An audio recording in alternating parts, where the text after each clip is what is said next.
Selamat sore kuliah. Pada kesempatan kali ini, saya akan menjelaskan terkait bisnis model Canvas pada UMKM di Zbox yang bernama Sweetbox ID.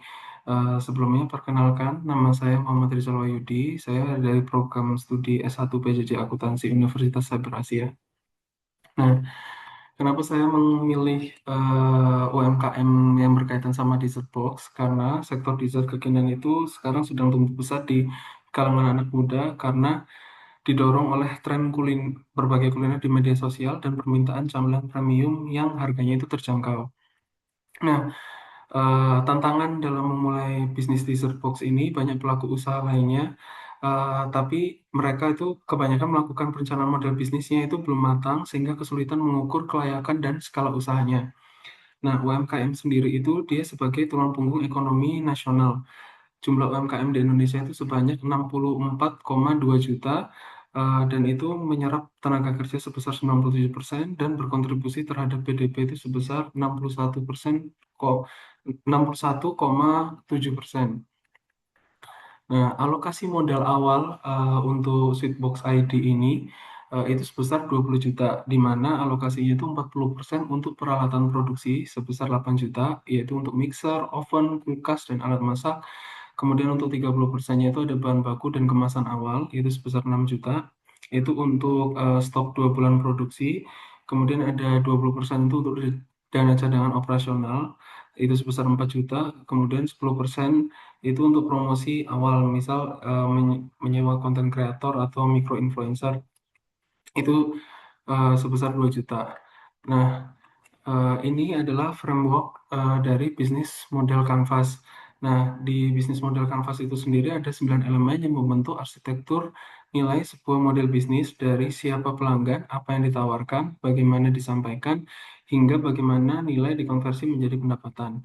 Yang pertama itu elemen yang pertama ada key partnership, yang elemen kedua ada key activities, elemen yang ketiga ada key resource, elemen yang keempat ada value proportion, elemen yang kelima ada customer relationship, elemen yang keenam ada channels, elemen yang ketujuh ada customer segment, elemen yang ke-8 ada cost structure, sama elemen yang 9 adalah revenue streams. Nah, elemen yang pertama itu ada key partnership. Tadi kalau dari framework itu posisinya di sebelah kiri ya. Itu ada supplier bahan baku. Itu contohnya seperti pasar tradisional dan toko kue untuk krim, coklat, dan bahan segar lainnya. Kemudian ada mitra ojek online, GoFood dan ShopeeFood untuk memperluas jangkauan pengiriman harian. Kemudian yang ketiga itu ada kantin dan koperasi mahasiswa, itu untuk sistem konsinyasi, menempatkan produk langsung di jalur konsumen. Kemudian yang keempat ada micro influencer kampus, kolaborasi review dan giveaway untuk membangun brand awareness-nya. Kemudian dari key partnership itu ada elemen yang kedua sama ketiga, ada key resource dan key activities. Nah, key activities sendiri itu ada aktivitas inti operasional dari Sweetbox ID ini, yaitu produksi dessert tentunya, ada mixing, baking, dan pendinginan, terus habis itu ada quality control, rasa, dan tampilan, pengemasan produk yang higienis, dan promosi digital, serta pengantarannya. Jadi, secara sederhana, alur apa alur produksinya itu seperti dari alur apa key activities atau aktivitas inti operasional itu dari produksi, QC, kemas, kemudian baru dikirim.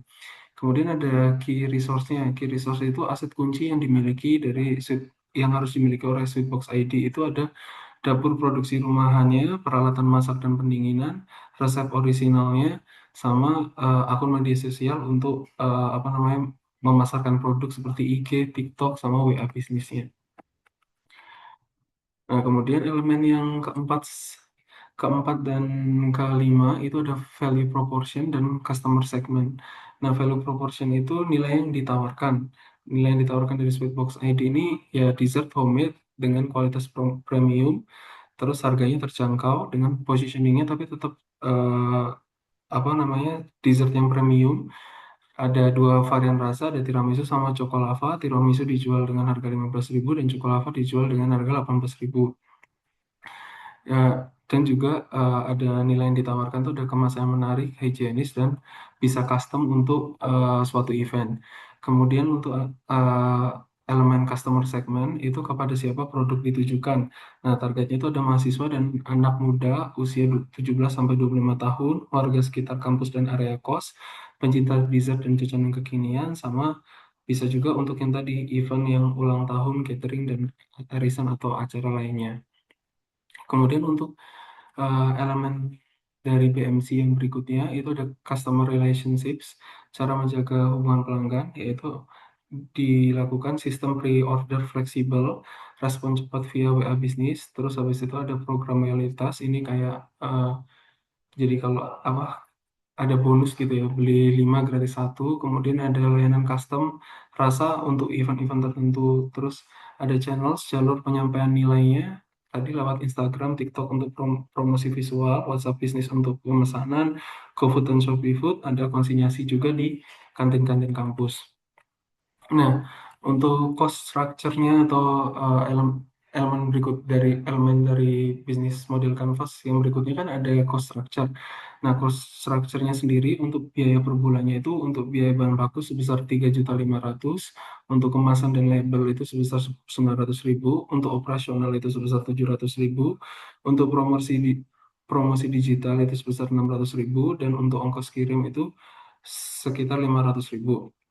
Jadi, estimasi untuk total biaya bulanan itu sebesar 6,2 juta. Nah, struktur biaya ini didominasinya tadi 56%-nya ada di bahan baku.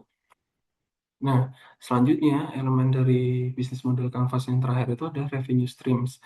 Nah, revenue streams ini proyeksi pendapatan bulannya itu dari mana aja sih? Ada dari penjualan harian yang langsung dari pesanan online via WhatsApp, GoFood atau Shopee Food, terus habis itu ada pesanan acara atau PO khusus, itu paket custom yang untuk catering, ulang tahun, seminar kampus atau acara lain, event-event lainnya. Terus habis itu ada konsinyasi di kantin, ya titip jual di kantin dan koperasi mahasiswa dengan sistem imbal bagi hasil. Nah, pendapatan proyeksi bulanannya itu sekitar 40 cup per hari dikali 16.500. 16.500 itu didapatkan dari rata-rata. Tadi kan ada dua varian rasa, ada yang tiramisu sama chocolava. Itu kan ada 15.000 sama 18.000. Nah, rata-ratanya itu ada di 16.500. Kemudian 20 hari kerja itu dianggapnya nggak menghitung hari libur. Jadi hanya di mana mahasiswa tuh aktif di kampusnya gitu. Nah, itu diperkirakan terjual 40 cup per hari itu dapat sebesar 13,2 juta per bulannya. Nah, jadi selanjutnya kita akan melakukan analisis kelayakannya. Nah, analisis kelayakan ini untuk menilai seberapa sehat dan efisiennya usaha ini gitu. Jadi pendapatan bulanannya tadi kan 13.200.000, untuk biaya operasionalnya tadi kan dihitung yang paling besar tadi di biaya bahan baku itu 56%, itu sebesar 6.200.000. Jadi laba kotor per bulan itu ada di 7 juta. Nah, jadi margin laba kotornya itu adalah 53%. Setiap 100 rupiah pendapatan menghasilkan 53 rupiah laba kotor sebelum penyusutan aset produksi. Nah, jadi perkiraan payback periodnya itu kan modal kita tadi 20 juta. Jadi payback period atau kembalinya modal kita itu kurang lebih sekitar 3 bulan untuk analisis kelayakannya. Nah, selanjutnya untuk kesimpulannya, jadi yang pertama ada fokus strategis. BMC membantu Sweetbox ID memetakan strategi bisnis dan keuangan secara terstruktur pada satu bidang. Kemudian ada efisiensi biaya, margin laba kotor sebesar 53% menunjukkan struktur biaya yang efisien dan penetapan harga yang tepat. Kemudian ada yang ketiga, ada kelayakan, yang tadi analisis kelayakan, payback periodnya tadi ada 3 bulan, menegaskan pengembalian modal yang cukup cepat untuk skala UMKM. Kemudian ada segmentasi tepat, fokusnya tadi pada mahasiswa dan anak muda usia 17 sampai 25 tahun, sesuai dengan tren konsumsi dari dessert kekinian saat ini. Kemudian ada kanal digital yang efektif, itu ada menggunakan kombinasi antara WhatsApp, media sosial, food delivery, memperluas jangkauan tanpa biaya sewa toko. Nah, saran pengembangan untuk Sweetbox ID yang bisa dilakukan itu yang pertama ada perluas kemitraan konsinyasinya. Jadi jangkauan kantin dan koperasi di kampus-kampus lain untuk mempercepat pertumbuhan volume penjualan. Kemudian yang kedua ada program membership atau subscription. Nah, ini sebenarnya sama kayak yang tadi, yang program loyalitas yang beli 5 gratis satu gitu ya. Cuma ini mungkin kalau kita pakai subscription ini itu bisa jadi lebih murah untuk program membership ini. Jadi paket langganan mingguan untuk mengunci pendapatan berulang dan meningkatkan loyalitas. Terus habis itu ada ketiga, ada aplikasi pembukuan digital. Gunakan aplikasi akuntansi sederhana untuk pencatatan transaksi yang lebih tertib dan auditable. Terus habis itu ada ekspansi varian rasa, itu tambah varian baru, karena tadi kan cuma dua ya, tambah varian baru secara bertahap setelah kapasitas dan proses produksinya stabil. Berarti kalau misalnya dari dua varian rasa ini sebanyak apapun permintaannya itu masih bisa dipenuhi dan sudah stabil, itu bisa dikembangkan dengan menambah varian rasa lainnya. Mungkin sekian dari saya yang bisa saya sampaikan terkait bisnis model Canvas dari dessert kekinian yaitu Sweetbox ID. Mohon maaf jika ada salah kata, Bu Lia. Wassalamualaikum warahmatullahi wabarakatuh dan terima kasih.